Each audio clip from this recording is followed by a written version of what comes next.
A culpa não é sua por ter acreditado nessa mentira a vida inteira. Ensinaram a você que suportar calada é sinal de superioridade moral.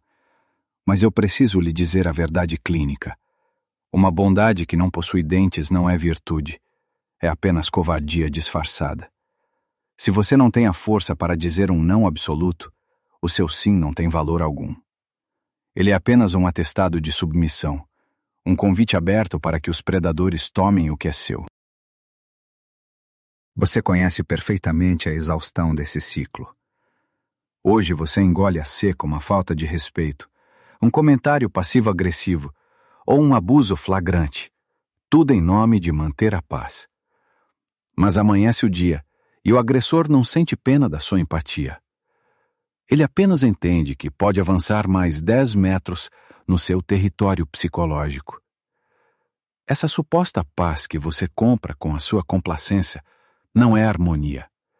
É o financiamento diário da sua própria destruição mental.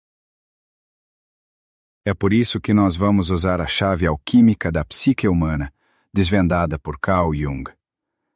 Eu vou provar a você que o monstro violento que você aprisionou no porão da sua mente não é o seu inimigo. Ele é o seu sistema de defesa mais sofisticado. A única forma de sobreviver a manipuladores e parasitas não é sorrindo mais, mas abraçando o seu próprio maquiavelismo defensivo. A arte de usar a sua escuridão como um escudo intransponível. O som do interruptor apagando as luzes do andar comercial vazio ecoa de forma seca. Você está sozinho no escritório às 21 horas, cobrindo os erros de um chefe narcisista e finalizando planilhas que não são suas. Mais cedo, um colega sorriu, jogou a bomba no seu colo e foi para casa. Você sorriu de volta e disse que não tinha problema. Mas agora, no silêncio claustrofóbico dessa sala, o seu estômago queima com um ódio ácido que você não tem coragem de vocalizar. Essa paralisação da sua vontade tem um nome clínico. Carl Jung a chamou de persona, a máscara social de conveniência que construímos para sermos aceitos. Aqui no Brasil, você foi condicionado desde cedo a vestir a armadura do cara legal, do apaziguador que resolve os problemas de todo mundo e nunca reclama. O problema trágico é que essa máscara derreteu e se fundiu ao seu rosto. Você esqueceu quem é fora dessa servidão, e agora essa pele falsa impede você de respirar. Acreditar que a complacência crônica gera paz é uma ilusão infantil. O que ela realmente gera é um subproduto altamente radiativo na sua psique chamado ressentimento. Preste muita atenção na mecânica do seu corpo. A raiva legítima que você não direciona ao seu agressor não evapora no ar. O seu cérebro, de forma implacável, redireciona toda essa agressividade contra o seu próprio sistema imunológico e contra a base da sua autoestima. O despertar do seu maquiavelismo defensivo começa com a aceitação brutal de um fato aterrorizante sobre a natureza humana. Predadores narcisistas não sentem nenhuma pena da sua empatia. Eles não vão se comover com o seu sacrifício ou notar o quanto você está exausto. No vocabulário sombrio deles, a sua paciência infinita não é lida como uma virtude espiritual, mas puramente como uma falha gritante no seu sistema de segurança, operando em modo aberto para a invasão. E é exatamente nesse ponto que o abismo olha de volta para você. Toda a dor que você suporta hoje não é um teste divino. É o resultado direto de uma sabotagem interna. O que nos leva ao diagnóstico mais assustador que você ouvirá sobre si mesmo. Por que a sua necessidade doentia e obsessiva de ser visto sempre como uma pessoa boa se tornou a arma mais letal nas mãos daqueles que querem, silenciosamente, destruir a sua vida? A resposta para essa autossabotagem repousa no exato lugar que você passou a vida inteira evitando olhar. Deixe o silêncio claustrofóbico daquele escritório vazio e venha para a mesa farta de um almoço de domingo na casa da família. Entre o tilintar dos talheres e as risadas altas, uma tia solta uma frase venenosa, milimetricamente calculada, sobre o seu peso, o seu salário ou o seu casamento. O silêncio recai sobre a mesa. Todos olham para você, esperando que você ria e engula o veneno. Fernanda sente o estômago despencar. Por um microsegundo aterrorizante, o sangue ferve. Uma vontade visceral toma conta dos seus braços. Um desejo genuíno de virar aquela mesa e gritar até as paredes tremerem. Mas o pânico de sentir essa fúria a paralisa por completo. O peito encolhe e, contra toda a sua dignidade, ela baixa a cabeça e sorri. Mais tarde, ela irá se trancar no banheiro do apartamento financiado para chorar em silêncio, garantindo que o clima de domingo não seja arruinado. Por que choramos escondidos quando fomos publicamente humilhados? O que Fernanda chama de respeito aos parentes não é virtude, é uma fobia crônica do conflito. E aqui chegamos ao grande paradoxo da sua dor. O monstro violento e agressivo que você tenta aprisionar na sua mente a todo custo não é o vilão da sua história. Aquele instinto incontrolável de virar a mesa que você acha tão terrível é, na verdade, o seu guarda-costas pessoal, que você mantém em um estado de coma induzido. Para entender esse sequestro da sua força vital, precisamos abrir a anatomia da sombra. Carl Jung definiu a sombra como o repositório psíquico obscuro, onde você atirou tudo que lhe disseram que era feio ou errado durante a sua infância. Foi lá que você enterrou a sua capacidade natural de ser egoísta, a sua agressividade protetora e o seu instinto territorial. Você mutilou a própria alma para ser aceito, trancando seus dentes no inconsciente e entregando a chave aos predadores. E a psique cobra um preço altíssimo por essa mutilação. Existe uma lei psicológica implacável que Jung chamou de enantiodromia, o princípio terrível, onde todo excesso inevitavelmente se converte no seu oposto absoluto. Quanto mais a Fernanda força a máscara da santidade, engolindo os abusos e as críticas passivo-agressivas com um perdão incondicional, mais ela atrai situações de extrema violação. A sua bondade desmedida atua como um ímã irresistível para a crueldade alheia. Essa dinâmica perversa empurra você, dia após dia, para a beira de um colapso nervoso silencioso. Você acredita que, se ceder apenas mais uma vez, se for apenas um pouco mais compreensivo com a toxicidade dos outros, eles finalmente vão reconhecer o seu valor e parar de machucá-lo. Mas a enantiodromia não perdoa. A luz cegante da sua submissão apenas alimenta os vermes que habitam a escuridão alheia. Você está financiando a própria destruição existencial com a moeda falida da empatia. Você precisa compreender, de uma vez por todas, a natureza da fobia da sua própria força. Quando você finalmente pensa em dizer não, um frio na espinha surge e uma onda de culpa ameaça sufocá-lo. Entenda isso agora.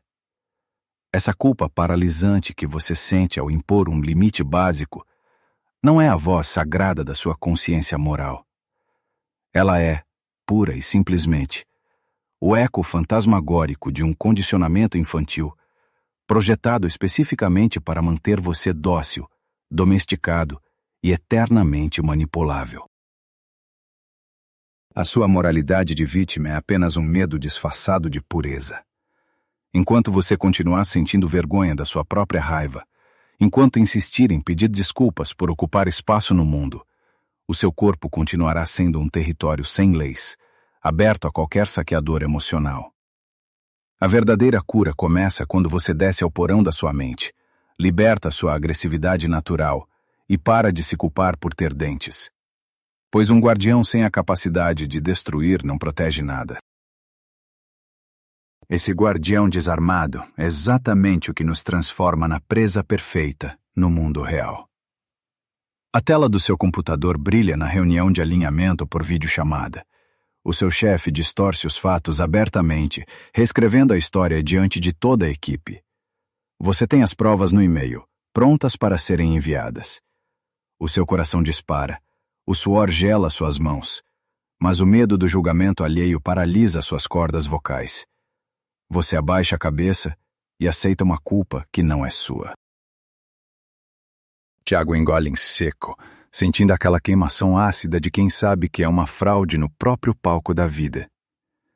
E aqui reside a grande ilusão que está drenando a sua energia vital. Por que a sua hiperempatia, essa capacidade profunda de se colocar no lugar do outro, não funciona como um escudo protetor? A resposta é brutal. A sua empatia excessiva opera como um rastreador luminoso, guiando o sociopata diretamente para a sua jugular. Existe uma mecânica perversa no diagnóstico do alvo fácil. O manipulador não escolhe a sua vítima por uma fragilidade física ou por uma tristeza visível. Ele mapeia e caça a hipertrofia da sua empatia. Enquanto você gasta um tempo precioso tentando entender os motivos dele, tentando justificar a dor que ele carrega, ele enxerga isso apenas como uma brecha no seu sistema de segurança. Compreender o lado de quem esmaga o seu lado é conceder um passe livre para a sua própria aniquilação. Para entender essa violação mental, precisamos analisar o mecanismo de projeção. Na psicologia profunda, a projeção predatória ocorre quando o agressor arremessa sobre você toda a vergonha, a inadequação e o lixo tóxico que o ego frágil dele é incapaz de processar. Quando o chefe do Tiago o humilha na frente de todos, ele está vomitando a própria covardia.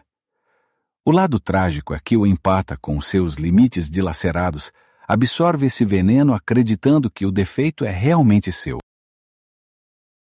Você toma para si um fardo que nunca foi construído para suas costas, e o seu corpo adoece fisicamente por carregar a vergonha de outra pessoa.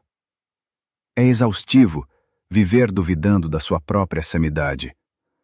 Se você se reconheceu nessa descrição de abuso silencioso, deixe o seu like agora e escreva nos comentários a sua história. Isso nos ajuda a entender que estamos cavando na direção certa e prova para você mesmo que esse isolamento é uma mentira. Você não está sozinho nessa trincheira. Para não perder a próxima etapa desta análise brutal e, finalmente, encontrar a saída definitiva desse labirinto mental, inscreva-se no canal. Nós precisamos descer ainda mais fundo nessa investigação, porque reconhecer que você está sendo envenenado pela projeção do outro é apenas o diagnóstico. A cura exige uma intervenção cirúrgica na forma como você distribui a sua compaixão. Precisamos falar sobre o protocolo tático da suspensão emocional. Entenda isso com a frieza de um estrategista. Sentir empatia por um parasita não é um ato de bondade superior. É uma forma lenta e dolorosa de suicídio assistido. O predador narcisista utiliza a sua escuta atenta e o seu perdão como combustível para a próxima agressão. Ele não quer ser curado por você. Ele quer consumir a sua luz, até que reste apenas uma casca vazia. A sua virtude, neste cenário específico, é a lâmina que está cortando a sua própria garganta. O maquiavelismo defensivo entra exatamente aqui. Ele não exige que você se torne um monstro cruel que ataque inocentes, mas exige que você aprenda a dominar o interruptor da sua própria alma. Você precisa ter a capacidade de apertar um botão e desligar completamente a sua compaixão diante daquele que a utiliza como uma arma. Cortar o suprimento de empatia é deixar o sociopata morrer de inanição psicológica, devolvendo a ele o frio absoluto da indiferença estratégica. Devolver a indiferença gélida ao manipulador parece impossível quando seu corpo ainda está tremendo de raiva. Esse entendimento sombrio de que você está sob ataque constante cria um desespero sufocante, uma urgência física por um antídoto que não exija um escândalo. Você não precisa quebrar pratos ou gritar até perder a voz para se defender. A verdadeira força não reside na histeria, mas em um movimento silencioso e cirúrgico que o predador não consegue prever. Fernanda está em pé na meia-luz da cozinha apertada, o rosto iluminado apenas pelo brilho hostil da tela do celular. As mensagens de cobrança e as chantagens sutis da família não param de chegar, camufladas sob um falso verniz de preocupação. O peito dela aperta, a respiração falha. Em qualquer outro dia, ela digitaria um texto gigantesco, chorando, tentando provar o seu valor e implorando por compreensão. Mas hoje, o dedo dela apenas desliza pela tela e bloqueia o contato. Ela faz isso sem avisar, sem pedir desculpas e sem escrever uma única linha de justificativa. Apenas entrega o silêncio denso e definitivo. Existe um paradoxo brutal na nossa cultura que ensina você a se desgastar em longas explicações. Você passou a vida inteira acreditando que precisava gritar muito alto para finalmente ser ouvido, quando, na realidade, o silêncio absoluto e inegociável é a forma mais letal de agressão defensiva que existe. O que acabou de acontecer ali não foi uma fuga passiva. Foi o que Carl Jung definiu como a autêntica integração da sombra. E preste muita atenção nisto. Integrar a escuridão não significa que você vai se transformar em um sociopata cruel que maltrata pessoas inocentes na rua. Significa, pelo contrário, que você assumiu o controle total sobre o arsenal bélico da sua própria mente. Você desceu ao porão da sua psique e tomou posse definitiva das suas armas esquecidas. Essa alquimia psicológica profunda transforma o pânico existencial em puro poder concentrado. Você resgata a sua agressividade natural não para destruir de forma aleatória, mas para estabelecer uma fronteira impenetrável ao seu redor. É o domínio exato da ferocidade contida. Em termos muito práticos, você adquire conscientemente a capacidade letal de morder quem avança sobre as suas defesas. E é exatamente por possuir dentes afiados que você raramente precisará usá-los. O maior erro estratégico que você comete na presença de um manipulador é cair repetidas vezes na falácia da reação emocional. O seu agressor não quer uma resolução lógica ou pacífica.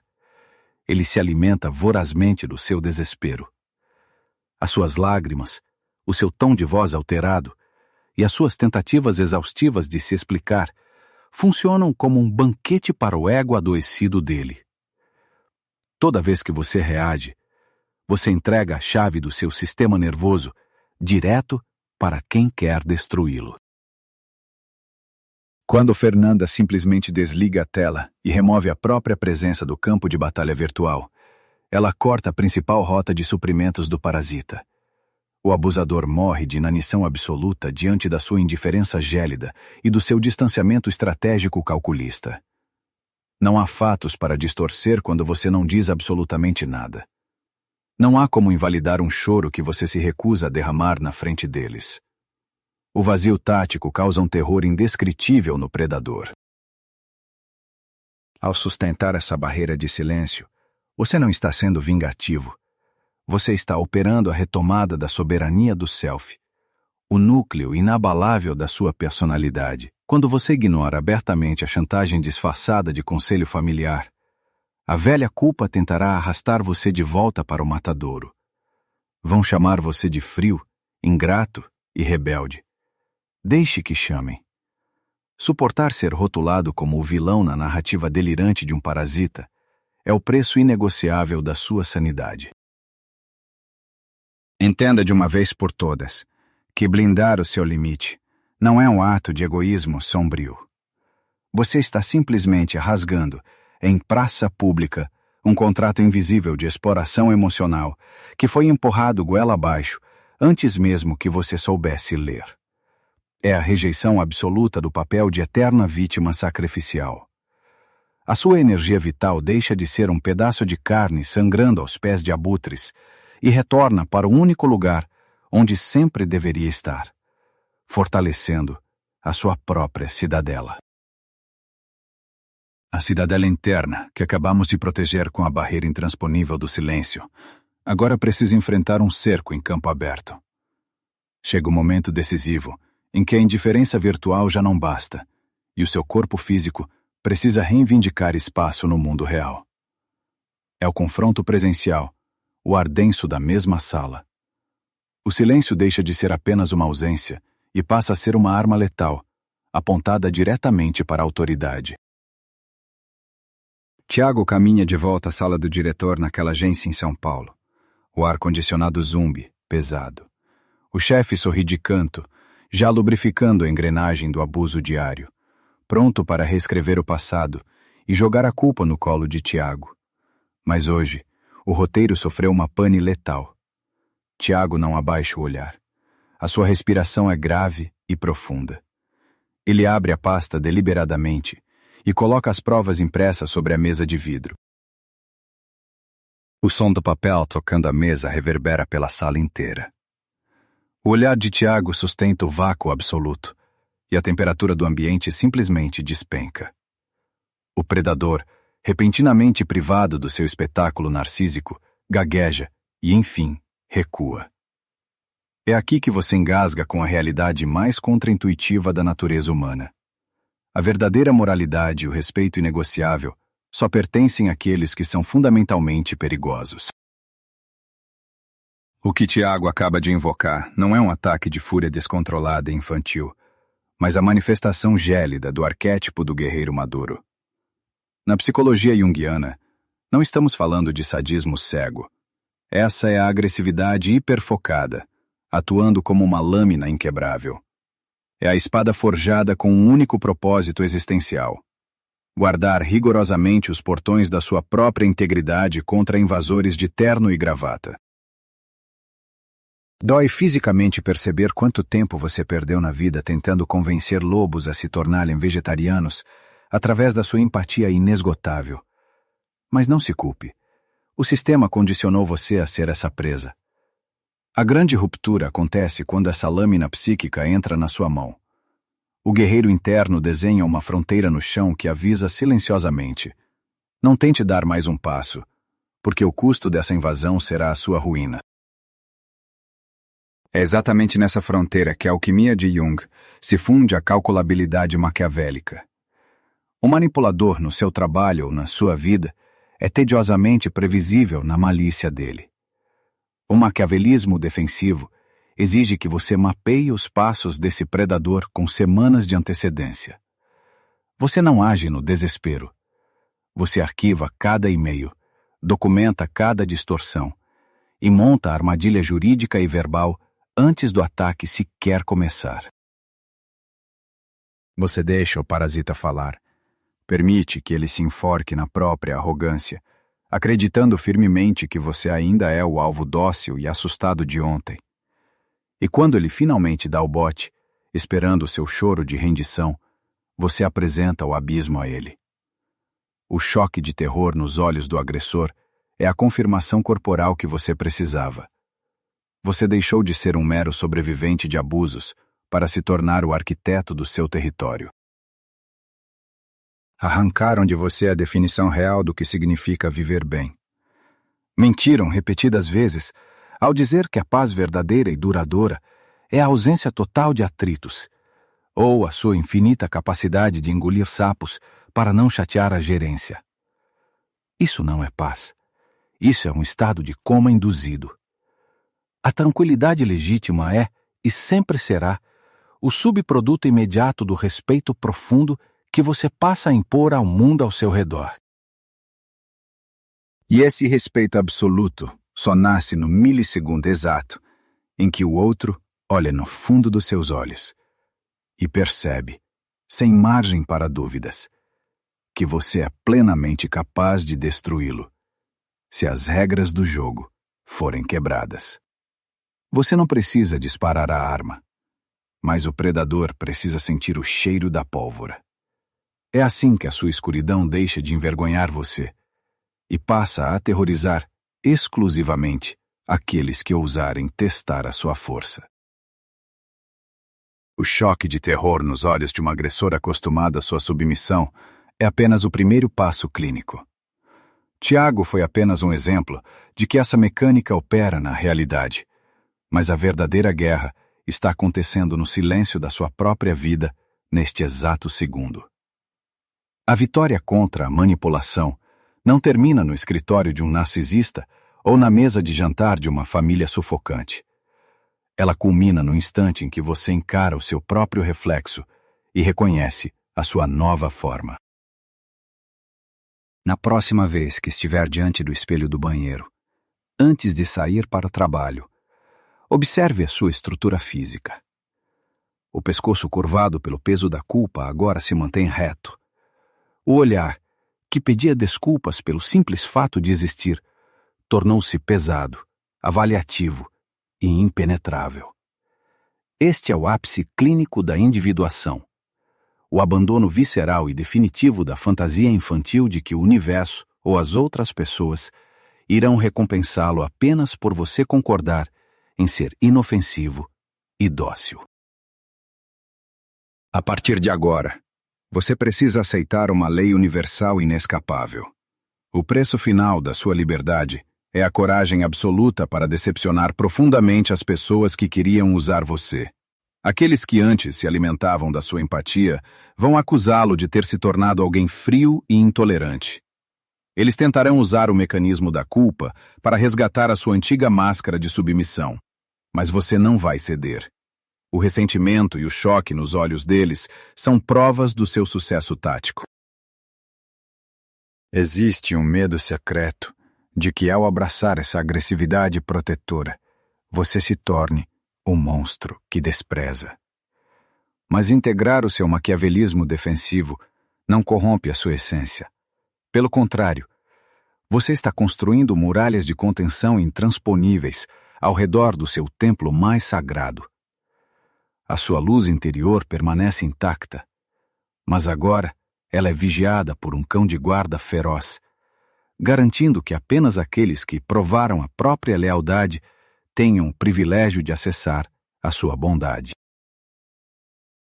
A sua bondade deixou de ser um reflexo automático ditado pelo medo ou pela fobia do conflito crônico. Antes, você dizia sim porque a sua amígdala entrava em pânico antecipando uma punição social. Hoje, a sua virtude é uma escolha perigosa e extremamente consciente. Você colabora, sabendo que possui capacidade cirúrgica para destruir o outro, mas escolhendo não fazer.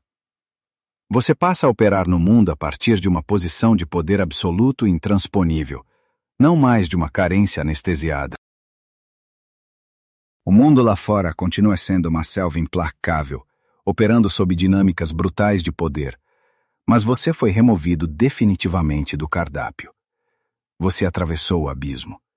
Deixou de engolir a própria raiva, parou de atrair parasitas através de uma hiperempatia doentia e trouxe o seu lado sombrio para a mesa de negociações. A humilhação de ontem foi alquimicamente transmutada na armadura impenetrável da sua nova identidade. A vítima asfixiada morreu e o soberano inabalável despertou. Este é o instante definitivo de selar o seu novo contrato existencial. Se você está pronto para assumir o controle do seu território mental, firme esse compromisso. Vá aos comentários e digite a seguinte frase, como um ritual prático de manifestação e ancoragem. Eu escolho a mim mesmo, e o meu monstro me protege. Faça desse ato a fundação de ferro da sua nova realidade e o primeiro aviso oficial aos predadores que ainda acreditam que podem consumir a sua energia. Assuma a sua força. A verdadeira paz mental nunca será encontrada na fuga, na esquiva ou na submissão dócil, mas no abraço frio e calculado da sua própria periculosidade. Quando seu monstro interior caminha ao seu lado, o seu silêncio deixa de ser um sinal de covardia e passa a ser uma ameaça majestosa. O universo, no fim das contas, só respeita verdadeiramente quem está disposto a lutar pelo próprio espaço existencial. Fim de transmissão.